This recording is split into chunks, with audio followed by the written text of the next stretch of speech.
இன்றைய உணவு இன்றைய உணவு இன்றைய உணவு.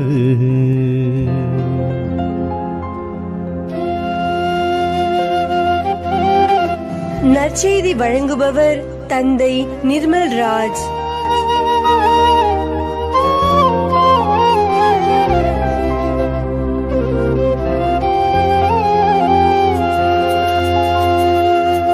இறையேசுவில் பிரியமுள்ள சகோதர சகோதரிகளே, உங்கள் அனைவருக்கும் இயேசுவின் பெயரால் வாழ்த்துக்களையும் ஜபங்களையும் அன்போடு தெரிவித்துக் கொள்கின்றேன். இயேசுவை ஒருவர் பின்பற்ற விரும்பினால் அடிப்படையாக இருக்க வேண்டிய 2 காரியங்களை ஆண்டவர் இன்றைக்கு நற்செய்தி வாசகத்தின் வழியாக குறிப்பிடுகிறார்.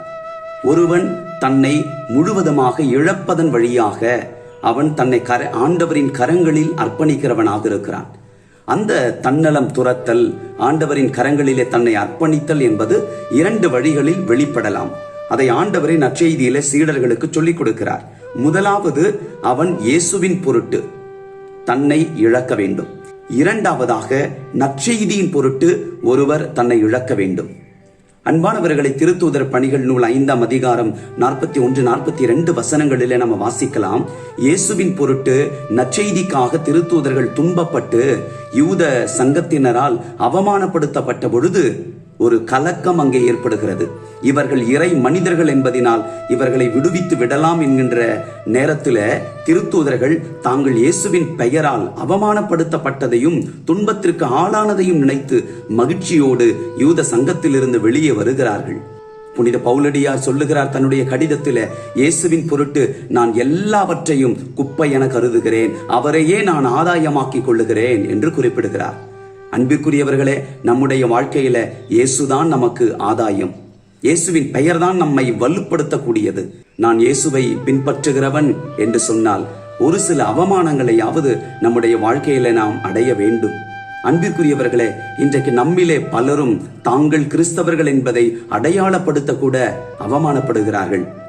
தாங்கள் கிறிஸ்தவர்கள் என்பதினால் அரசாங்கம் கொடுக்கிற சலுகைகள் எல்லாம் கிடைக்காமல் போய்விடுமோ என்று சொல்லி திரு அவையினுடைய ரெஜிஸ்டரிலே ஒரு பெயரையும் அரசாங்கத்திற்கு தொடர்பான அந்த ஆவணங்களிலே வேறு ஒரு பெயரையும் வைத்துக் கொள்ளுகிற கிறிஸ்தவர்கள் நம்மிலே உண்டு. அன்பிற்குரியவர்களே, இரண்டாவதாக, நாம் நற்செய்திக்காக ஒரு சில துன்பங்களை நாம் சந்திக்க வேண்டும்.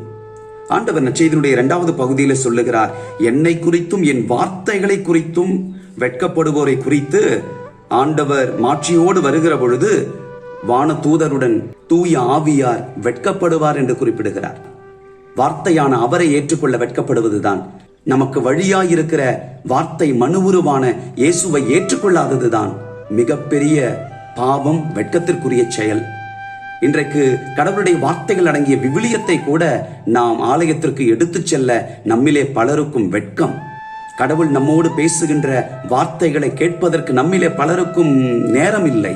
ஒரு புனிதர் சொல்லுகிறார், நாம் கரங்களை விரிக்கின்ற பொழுது நாம் ஆண்டவரோடு பேசுகிறோம், விவிலியத்தை நாம் விரிக்கின்ற பொழுது கடவுள் நம்மோடு பேசுகிறார். எங்கள் அன்பின் ஆண்டவரே, நாங்கள் தன்னலம் துறக்க உம்முடைய பெயரை எப்பொழுதும் முன்னிலைப்படுத்தி வாழ, நாங்கள் எப்பொழுதும் எங்களது அன்றாட சிலுவைகளை சுமந்து தன்னலம் துறந்து வாழச் செய்தருளும். நாங்கள் கிறிஸ்தவர்கள் என்பதினால் ஒரு சில துன்பங்களையாவது நாங்கள் சுமந்திடவும், நீர் எங்களோடு பேசுகின்ற வார்த்தைகளுக்கும் நாங்கள் விவிலியத்தின் மூலமாக தெரிந்து கொள்ளுகின்ற அன்றாட வாழ்க்கை பாடங்களுக்கும் முக்கியத்துவம் தந்து நாங்கள் உம்மை பின்பற்ற செய்தருளும். இயேசுவின் நாமத்தில் ஜெபிக்கின்றோம் தந்தையே, ஆமேன்.